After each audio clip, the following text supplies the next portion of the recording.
Short है नीचे।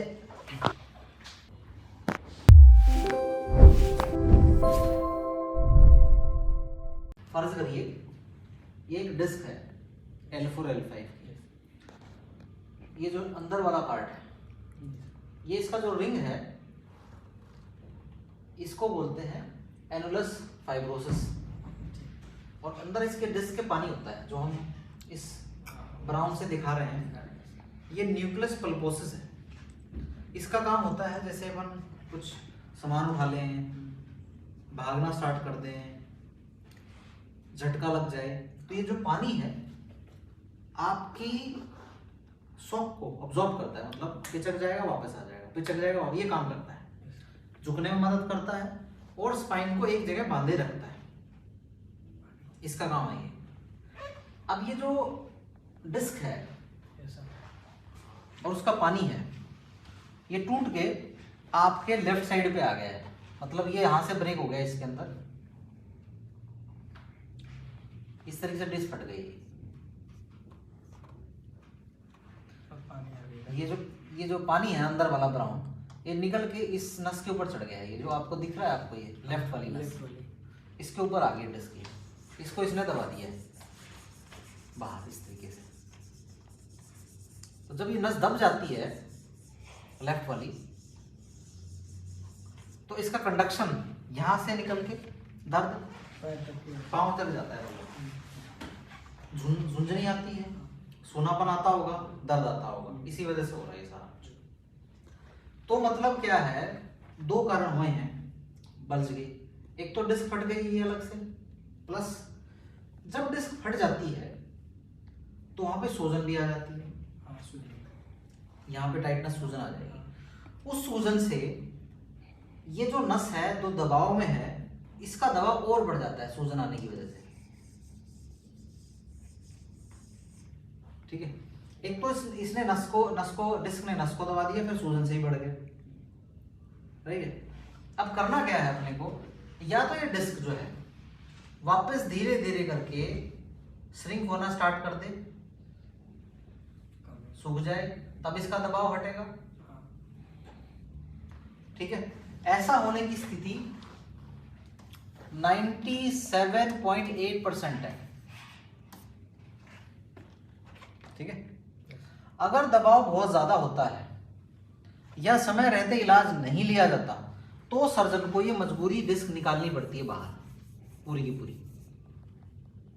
ठीक है। बट आपकी स्थिति ऐसी नहीं लग रही मुझे, आपकी स्थिति लग रही मुझे आप ठीक हो जाओगे नॉर्मल तरीकों से, बिना सर्जरी के, ठीक है। तो अपने को क्या करना है, ये डिस्क पूरी अब्सॉर्ब करानी पड़ेगी बॉडी के नेचुरल फिनोमिना के थ्रू। एक पहले वीडियो भी बनाया था हमने जिसमें बताया गया है M2 सेल आएंगी तभी डिस्क ठीक होगी, M2 सेल चाहिए, M2 मैक्रोफेज। अब मैक्रोफेज कैसे आएंगी, जैसे ही हम इस प्रेशर को रिलीज करेंगे यहाँ से, तभी ब्लड फ्लो आएगा, यहाँ पे शुरू हो जाएगा, राइट। ज्यादातर लोग जिनको डिस्क होता है या टांग में दर्द होता है, वो सारा दिन टांग ऐसे दबाते रहते हैं, टांग पे सिकाई करने लगेंगे, टांग पे कभी धतूरे का पत्ता बांध लेते हैं, कभी मेथी दाना बांध लेते हैं, कभी धागा बांध लेते हैं, कभी फिटकरी की मालिश करने लगते हैं। आपको मैं एक चीज बताता हूं, टांग जो है यहाँ पे सफरर है, मतलब टांग को सहना पड़ रहा है, टांग में प्रॉब्लम नहीं है।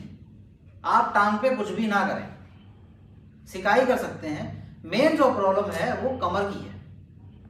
तो ये एक विक्टिम है, भुगत रहा है प्रॉब्लम को, इसके अंदर कुछ भी नहीं है। मैंने देखा है कि लोग इसको ब्लेड से कटवाते हैं, अग्नि से जलवाते हैं, और पता नहीं क्या क्या करा जाता है। यहां कुछ भी नहीं करना होता, जो करना है रूट कोज पे करना है। रूट कोज है L4 L5 का। ये आपकी रीढ़ की हड्डी है, जो हमने बात करी थी पहले, नस की बात करी थी, लेफ्ट साइड की नस की बात करी थी। लेफ्ट साइड की नस का मतलब नव है मेरा, ये वाली नस जो ये नव है, ये निकल के यहां पे आती है, पहले कूले से 4 भागों में बंटती है, एक भाग अंदर की तरफ, एक भाग बाहर की तरफ, एक जननांगों में, एक पीछे, और यहां तक आती है फीमोरल नर्व। तो ये पूरा दर्द का आएगा यहां से यहां तक, राइट। अब ये है L4 L5 जिसकी हम अक्सर बात करते हैं, ये L4 है, ये L5 है। इसके बीच की डिस्क ये सफेद वाली फटी हुई। सबसे पहले हम इसमें मेथड जो अपनाते हैं वो इलेक्ट्रॉनिक एडजस्टर का मेथड अपनाते हैं। इसमें क्या करने वाले हैं हम लोग, ये जो हड्डी है इसके बीचों बीच थ्रस्ट देने वाले हैं ताकि इनके अंदर फोर्स क्रिएट करा जाए। एक इसके अंदर माइक्रो अलाइनमेंट क्रिएट करा जाता है, उससे मल्टीफिडस मसल रिलैक्स होती है। नंबर 1 बात, पैरास्पाइनल मसल का स्पैज़म जाता है और अलाइनमेंट करने में बहुत आसानी होती है। तो ये इंपॉर्टेंट है पार्ट। एग्जांपल करके बता रहा हूँ मैं। अगर जैसे हम करेंगे तो इस तरीके से एक जोड़ के अंदर वाइब्रेशन क्रिएट होता है, तो ये जोड़ खुलता है इस तरीके से, देख रहे हैं जोड़ खुलता है, डिस्टेंस क्रिएट होता है इसमें। ये आपका L5 का है, ये दोनों गड्ढे होते हैं, यहाँ L5 होती है, इसके 2 उंगली ऊपर L4 होती है, 2 उंगली ऊपर होती है L3, 1.5 उंगली होती है ऊपर L2 और 1 उंगली होती है ऊपर L1। इस तरीके से इनका डिस्टेंस भी अलग अलग होता है, 2 उंगली 2 उंगली फिर 1 उंगली ऊपर।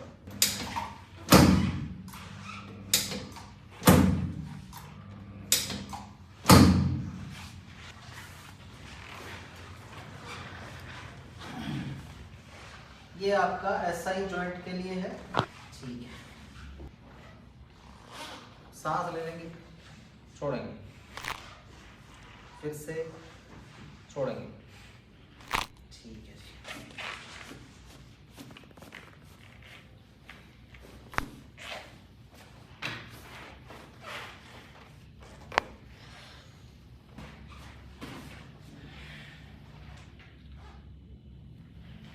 लेफ्ट आर्म में हल्का सा फर्क है, लेफ्ट आर्म हल्की शॉर्ट है।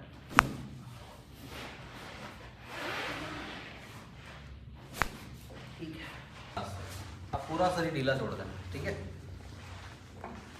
जैसे ही खींचेंगे एक झटका महसूस करोगे। आया कहाँ पे? यहाँ पे। हम करते गर्दन पे हैं और झटका कमर में लगता है, ऐसा क्यों? ऐसा इसलिए, एक फर्ज करिए आपने पत्थर बांध रखा धागे से और पत्थर वहां रखा है, अब जैसे ही धागा खींचोगे तो पत्थर वहां से खींचेगा। ऐसा इसलिए है क्योंकि जो स्पाइनल कॉर्ड है दिमाग से जुड़ी होती है और वहां खत्म होती है सैक्रम एरिया पे, तो जैसे ही खींचते हैं वो एरिया ईज होता है। लेकिन इसको आप किसी पे ट्राई मत करिएगा बिल्कुल भी भूल के। आपने कभी सोचा है कि L4 L5 डिस्क ही क्यों निकलती है, बाकी डिस्कें क्यों नहीं निकलती? 95% चांस के अंदर L4 L5 या L5 S1 ही डिस्क निकलने का कारण है हमारी बॉडी की बायोमैकेनिक्स। मतलब हमारा जो फोर्स है, ये जो मैंने ट्रायंगल बताया है, ये आपका L1 का वर्टिबल बॉडी है और ये आपका PSIS है। मतलब ये तो डिम्पल्स होते हैं, गड्ढे होते हैं। जितना भी जो फोर्स होता है वो बॉडी के ऊपर से आता है, यहाँ आने के बाद सीधा यहाँ टकराता है, यहाँ इसके बीचों बीच, इन दोनों साइड पे। तो जैसे ही फोर्स ज़्यादा टकराता है या हम बहुत ज़्यादा सामान उठाते हैं, गिरते हैं, तो सबसे पहले फोर्स इसी एंगल पे ही आएगा, इन 3 एंगल पे, इसके बीचों बीच। ये इसका ट्रांजिशनल पॉइंट है। साथ के साथ में L4 L5 डिस्क ज़्यादातर लोगों को करती है परेशान लेफ्ट साइड पे, और L5 S1 डिस्क ज़्यादा परेशान करती है राइट साइड पे। इसके पीछे भी बायोमैकेनिक्स है, क्योंकि L4 L5 का फोर्स सेंट्रिक होता है और L5 S1 का बायलेटरल बाहर की तरफ होता है।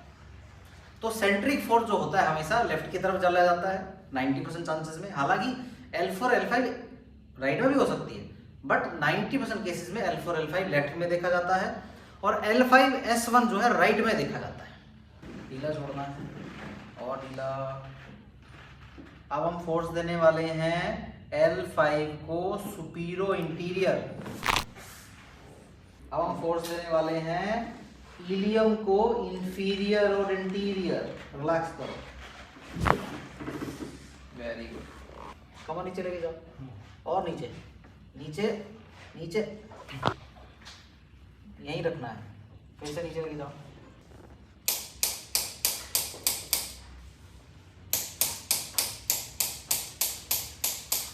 सीधे पीछे हाथ पकड़ो जी, ऊपर देखो, और ऊपर और ऊपर और ऊपर, बस। यस।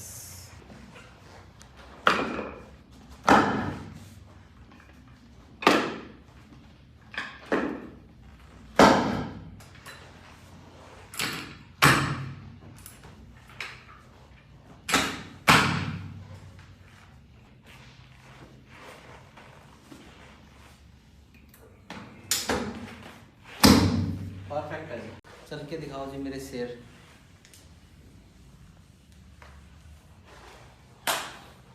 कैसा महसूस कर रहे हैं? गमला उठा के दिखाओ जरा। आप डर रहे थे ना सामान उठाऊंगा तो दोबारा आ जाऊंगा, उठा के दिखाओ तीन में। कोई तकलीफ, कुछ कोई खिंचाव? अब डर लग रहा है सामान उठाने से? ठीक है, बैठ के चौकड़ी मार के बैठ के दिखाओ। हाँ बैठ के आगे जोड़ो। कोई खिंचाव, कोई दर्द, कोई झुंझुनी, कुछ भी आ रहा है? आप यूपी गाजीपुर से हैं। गाजीपुर से जो लोग देखते हैं, खासकर यूपी से एक बहुत बड़ी जनता हमें देखती है, क्या संदेश देना चाहोगे? हम यही देना चाहते हैं कि अगर जिसको भी प्रॉब्लम है वो आपके यहाँ आए, मतलब वो पता लेकर उसके बाद सही होकर यहाँ से जाए। हम पूरा एकदम हम सोचे नहीं थे कि हम सही होंगे। मतलब आप अपने दिमाग में डाल गए हो कि मेरी कमर खराब हो चुकी है, अब मेरा कुछ नहीं हो सकता। इस घड़ी पे क्या कहना चाहते हो, कितना सही है? हम पहले 90% सही थे और आप आज जो कर दिए पूरा सही हो जाए। पूरा सही है। ठीक। लोगों को सर्जरी से बचा सकते हैं आपको लगता है? हमारे यहाँ पे कितने लोग आते हैं? बहुत ज़्यादा लोग आते हैं। कई लोगों को लगता है कि हम लोग ये इंटरनेट में दिखता है, ये फेक है, ऐसा लगता है ना? लेकिन वो फेक नहीं है, उससे असली एक नहीं, वो लोग आते हैं सही होकर जाते हैं। हमारे यहाँ पे हम बहुत लोग देखते हैं, पूरी टीम है, और हमें अभी तक 2,56,000 से ज़्यादा लोग देखे हैं। हम खुद डेली देखते हैं आपकी वीडियो को। ठीक है, आपका बहुत बहुत शुक्रिया। आपको मैं थोड़ा सा परहेज बताऊंगा और वो करना, और उसकी आपकी लाइफ जो है फिर कभी पटरी से कभी उतरेगी नहीं। ठीक है? ठीक है। अगर आपको मेरी अपॉइंटमेंट 3-4 महीने के बाद या बहुत लेट मिल रही है तो मैं आपको सलाह दूंगा कि हमारे पास 5 कायरोप्रैक्टर और हैं, आप उनकी अपॉइंटमेंट बुक करा सकते हैं, जिनकी एक्सपर्टीज और क्वालिफिकेशन मेरे बराबर ही है और जो मेरे साथ 7 से 8 सालों से काम करते आ रहे हैं। मैं ये सलाह आपको इसलिए दे रहा हूँ क्योंकि जैसे जैसे समय बीतता है सेल डैमेज बढ़ता रहता है और दर्द लाइलाज बनने लगता है। साथ के साथ आपने देखा होगा कि ये दर्द एक जॉइंट से होता हुआ दूसरे जॉइंट में भी पहुंच जाता है। तो बीमारी को जड़ से खत्म करने की कुंजी है समय पे इलाज करवाना।